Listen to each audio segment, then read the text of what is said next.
Hello, Sam Tober, Sound of Joy Music Services, and we're back again. As you know, I am always looking to share with musicians, not just in the church, but also outside of the church, who are looking to uh, get an understanding of this thing we call gospel music sound. So I was looking at the Tritone. How can I put it? Use, not just its use, but the actual construction of it. And as I often said, I'm still in the learning mode, especially for gospel music. It's got to be more than just you know how to play it or why to play it, but what it's called while you're playing it. So I wanted to take you through a very quick session. This won't be a long one. I'm going to have several of these in the future as the thought comes to me and I know I can put it together in a live session versus doing an actual video recording where I got to do editing. I'll do it live. This way you can see that mistakes can be made and corrected on the fly. So let's change over into our workspace.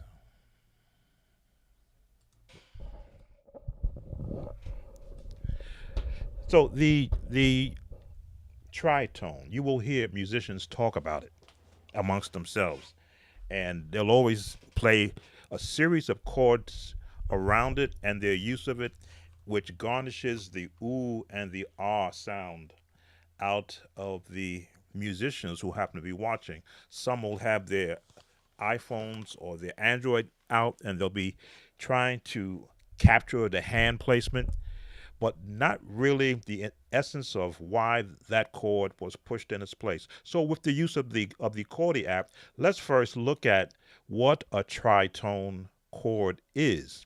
Now, try in the basic understanding of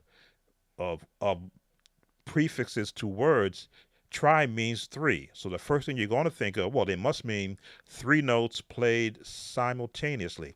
But as I say, theory sometimes has been already laid out for us. We just have to accept it without trying to change. In the music theory standpoint, a tritone contains two notes spaced apart by six semitones. And semitones would be your chromatic scales.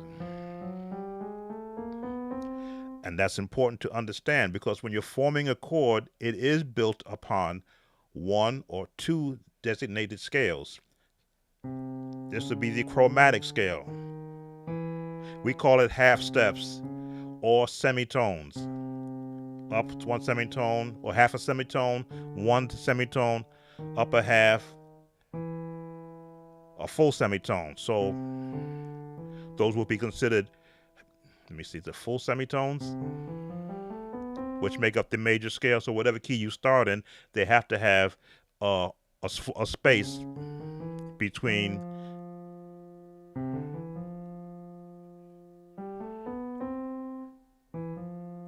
let me just get this right. All right. Best that I go get. That's why I say it's good to do this live, because if I'm not talking sense, someone will come in, if not live, on the replay and correct me. I got to get my understanding of the semitone placement. And I got information on that too. But the tritone is six semitones above whatever note you start in. So you got to have a lower note to begin with. Now let's pick C as our lowest note, and we have to count 1, 2, 3, 4, 5, 6. So we go back to that one with those six semitones, and as you can see, our Chordy app will now give it the term C tritone. So as long as you keep that spatial of tones in place, no matter where you go, it'll be called a tritone in whatever the lowest key is. That determines the name of the tritone.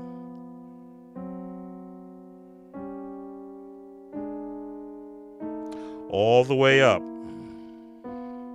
until you get back to the octave. So from a theory standpoint, that will give you a understanding of the designation of the term tritone. So when someone says, "Oh, I'm playing a tritone," immediately from watching this, after watching this video, your thought should be, "Oh, he's playing a lower note and 6 notes above." Now, the placement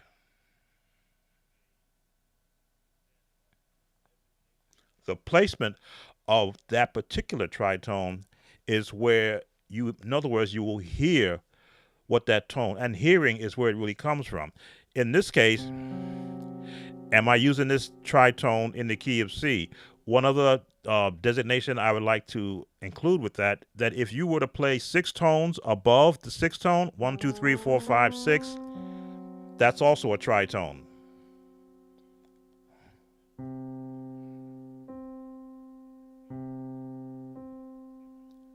But because we're in a different starting number, it changes the name of it.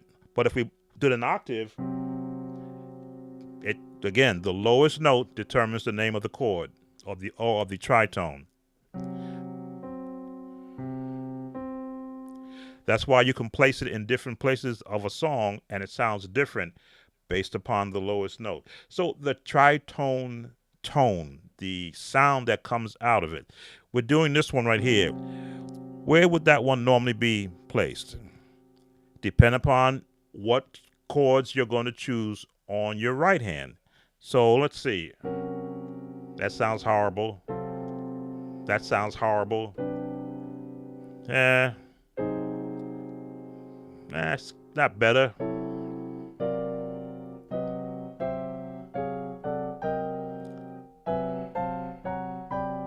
So I'm just going through chords and I'm not finding anything to really associate with that yet. Uh-oh. Now that has a much nice ring to it. As I go down, it gets muddier, which means there's a range for tritones to be placed. Still tritone? Yep. Still a tritone, yes. That's where we were. Okay. Okay, better. As we go higher, it begins to sound better. Now it sounds better. As we go higher, it sounds better. So we got a tritone there still? Still a tritone.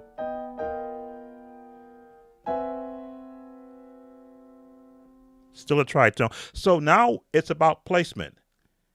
That particular one sounds best when formed with this chord.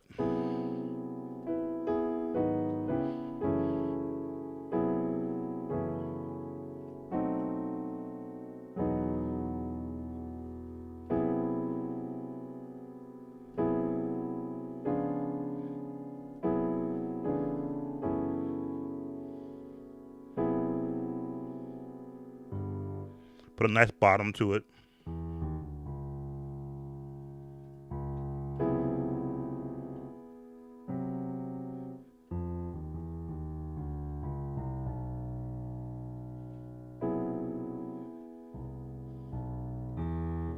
Trying to find a bass for that one. Let's go.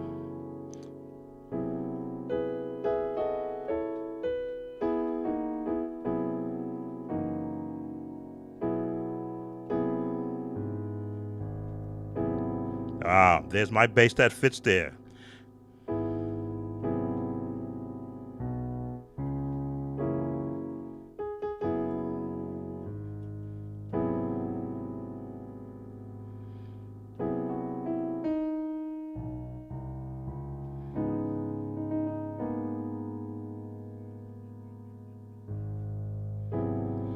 Again, that tritone has to be associated with a movement of chords.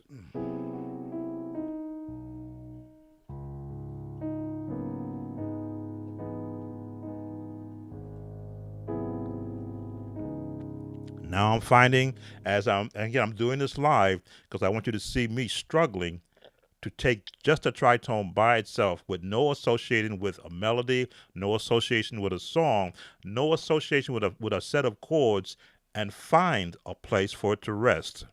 Now I found this.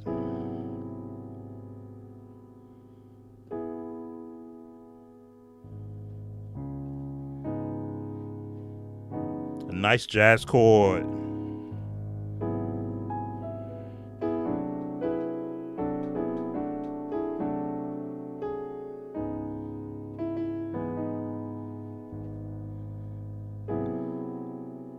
But if I go up,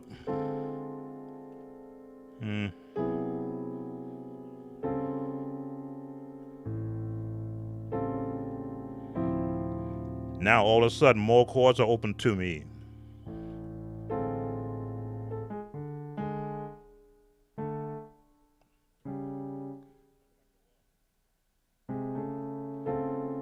Make sure I got a tritone there. 5, 1, 2, 3, 4, 5. 1, 2, 3, 4, 5, 6. I went up higher, right? I went up from. There it is. Now I'll use this chord when I'm doing my song.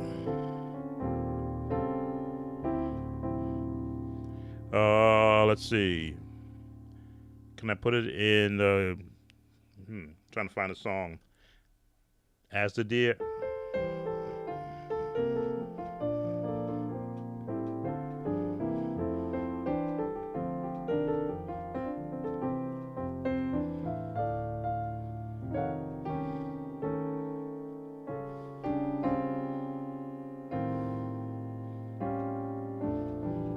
Not quite.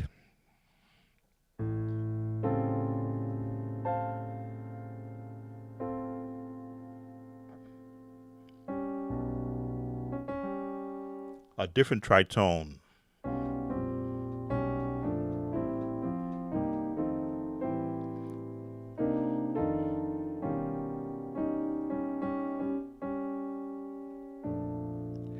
When you're experimenting with new concepts in music, the best way to understand it is to hear someone else using it, and then you mimic what they're doing with it before you begin to try to apply it to every song. Now there are again so many versions of the tritone. Tritone that you automatically hear in songs, but unless you tear the song apart, which I mean is to deconstruct the entire chord pattern, you won't know it's there because it's hidden amongst other chords.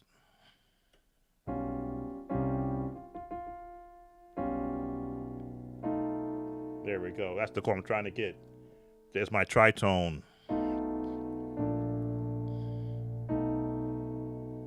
But it's hidden by this note.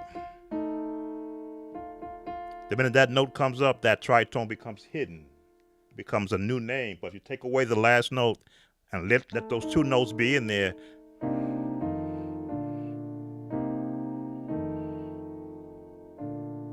it's right there.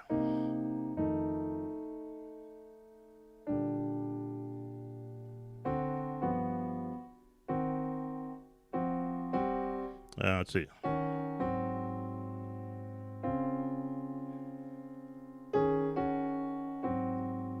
There's my tritone. Hidden amongst the chords. So when you hear a musician use it, sometimes they will alter a chord from its natural state to bring that tritone out.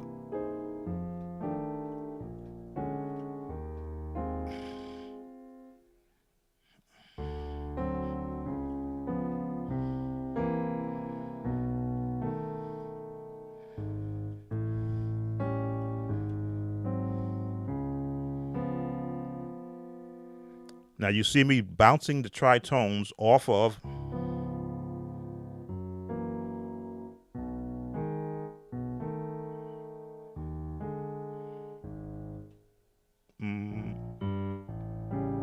there it is.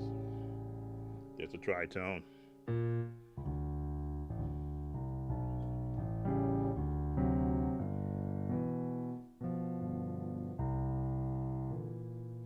really getting low down there, but that's another version of the cycle.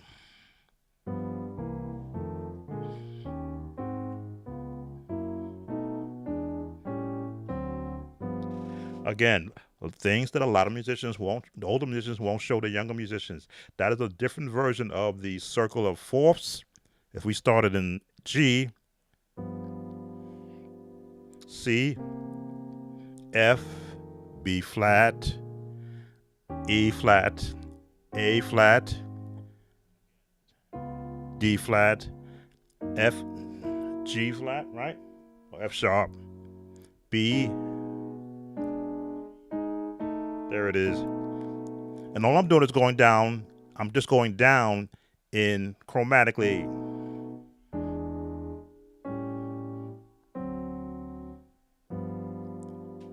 Now, what you're hearing is those tones change going chromatically.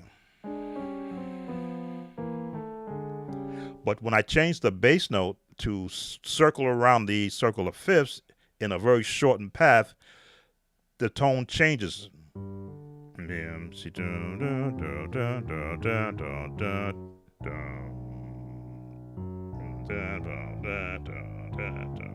Back there again. So if you went,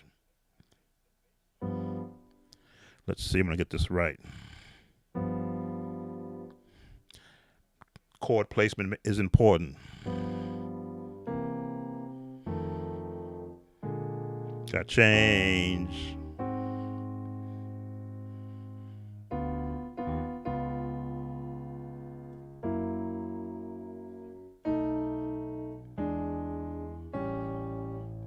And back to where we started.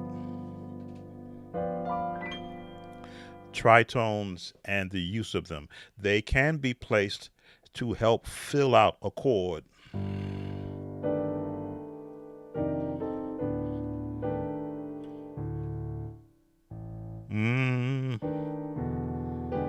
There we go. There's my tritone right there.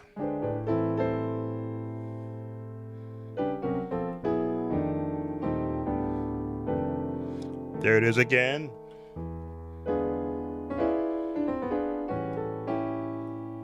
There's my tritone hidden.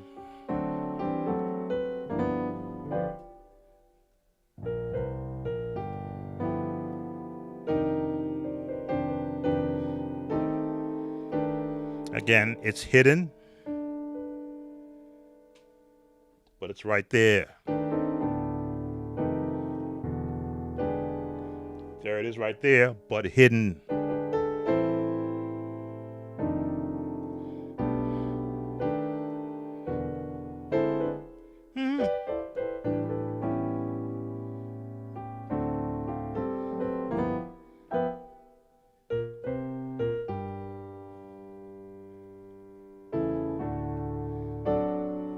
There it is.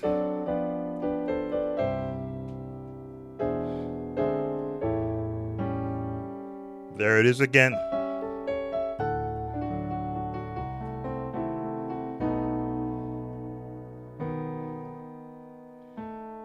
There it is.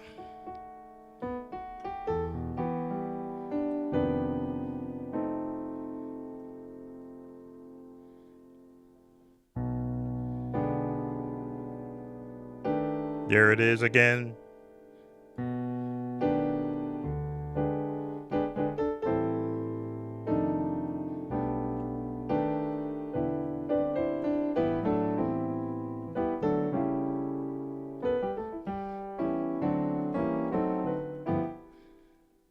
So, a real brief look at the tritones, where they're found, their name designation, theory name designation, how they're used in songs, how they can be played as a separate chord as long as you have another note to support it, and that brief use of it in the God is an Awesome God song. There's the tritone right there.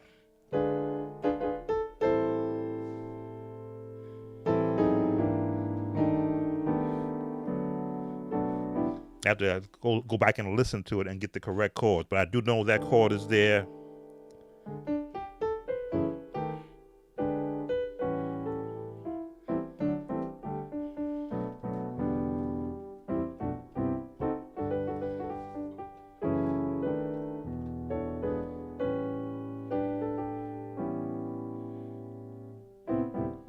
You'll hear it in every song now you listen to after this lesson. Sam Tolbert, Sound of Joy Music Services. We're looking to give church musicians that edge that they need to become that next level musician in support of their ministry. If you like these series that we're working on, please consider subscribing to this channel.